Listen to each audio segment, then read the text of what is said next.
Here's an equation that we're going to solve just by using the calculator.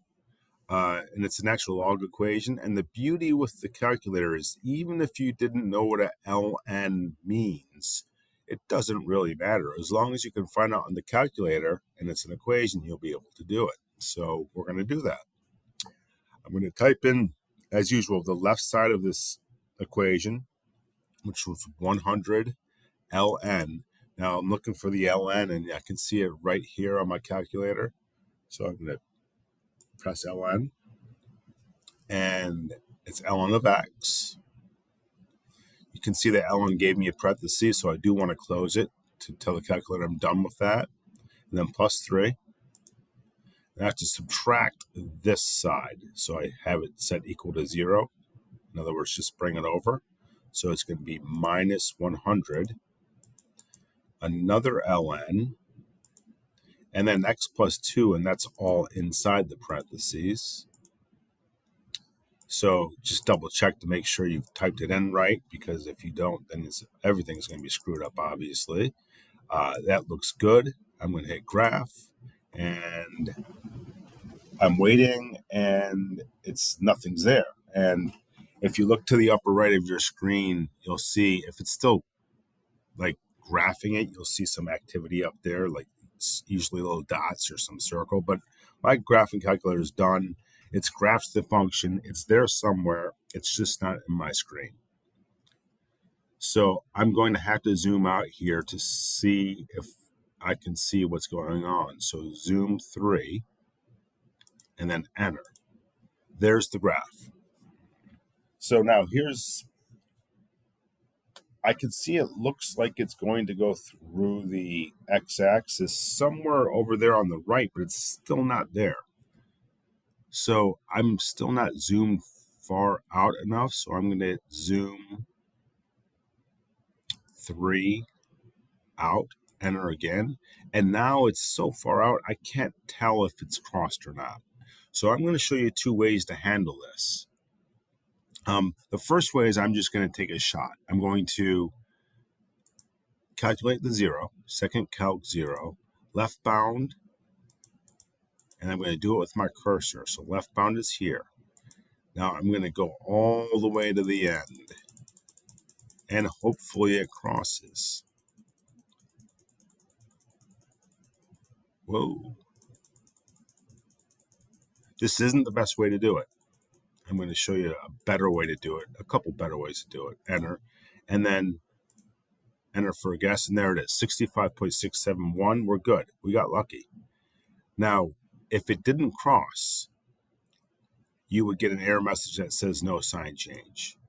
I'll show you what that looks like. So second calc 0.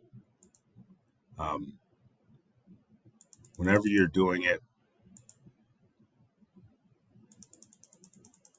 finding a 0 and it doesn't actually cross, you'll see this message, no sign change.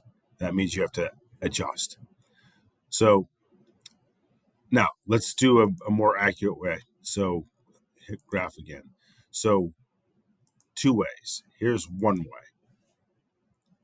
When we were doing this, I'll show you how you know it crosses. We started here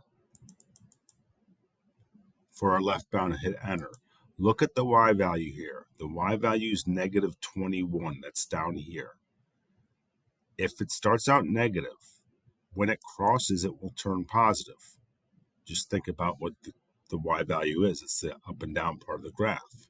So as I go to the right, the y value is going to get less negative, but it's still negative. I know it will cross when it turns into positive.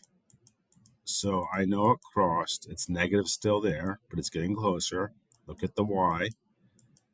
Look at the y. It's still negative 0.0098, and now it's positive. So now I know it crossed. I know for a fact it crossed there. So I can stop here and hit enter from a right bound, and then enter for a guess. I get 65.671. 65.6716. So I'm going to show you one more way, maybe even a better way. And the thing is, it's good to know all these ways because graphs are going to look different all the time, and it's good to have a good system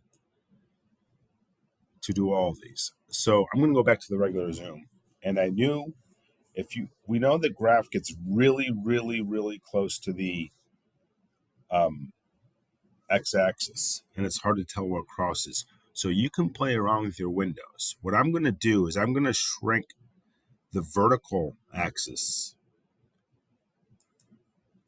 So that's wise, like say between -1 and 1. What that's going to do, so y minimum is -1, y maximum is 1.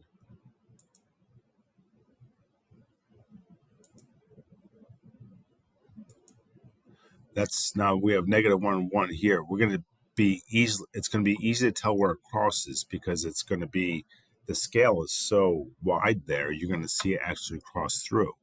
But you see my x-axis, it's still going from 0 to 10. I know it's going to cross all the way down near, say, 100. We'll put anywhere from 0 to 100. You can also change your x values, start at 0 and end at 100.